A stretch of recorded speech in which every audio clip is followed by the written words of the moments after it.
I would like to congratulate the Pakistani government on achieving a staff-level agreement with the IMF. In particular, I would like to thank and commend the Prime Minister of Pakistan, Mr. Mohammad Shahbaz Sharif Saab, for taking a personal and keen initiative on ensuring that we're able to reach the agreement before the deadline. This $3 billion is part of the same 2019 bailout package in which $6.5 billion was committed to Pakistan. It will certainly give us some relief for another year and will also re-solidify and establish the confidence of our allies in which the multilateral and bilateral agreements will be reinstated, also with China and the other allies that might be giving us further funds. Currently, with Pakistan's scenario, as a Pakistani and as a businessman, my first question would be, all of this is being done at what cost, and what burden will it pass to the average consumer or the average investor in Pakistan? IMF has its own guidelines and dictates its own terms as a lender.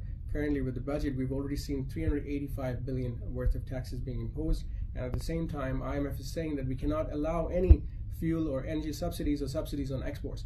That is going to contract the economy even further. In particular, if you look at the policy rate, we're looking at 22%, and again, that's a huge burden. So if I, as an investor, were to set up a new plant or a factory or a new real estate project, I can no longer avail that funding because the cost is simply too high. And we're not able to export as much because our LCs are blocked, our LCs have been stopped, so there's no raw material in place. Exports have declined by nearly $2 billion, and our economy is already in negative. So if this continues for another year, we're going to see further decline and contraction of the economy, which is going to be detrimental on the entire country as a whole. The average person does not have the money to spend any further because the fuel costs are significant, the utility costs are significant, and this is also having an impact on the industry. So the government imposed large-scale manufacturing tax, so that tax is now being passed on to the average consumer. Inflation is touching about 40%.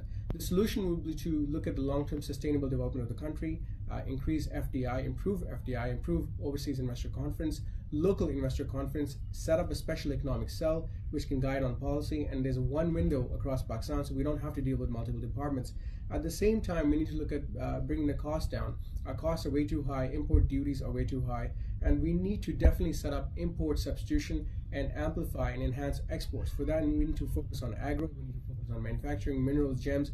Indigenous production is the solution. There's plenty to be done, but for that, the business community needs to be taken on board. But for now, again, I would like to say that this is a great achievement.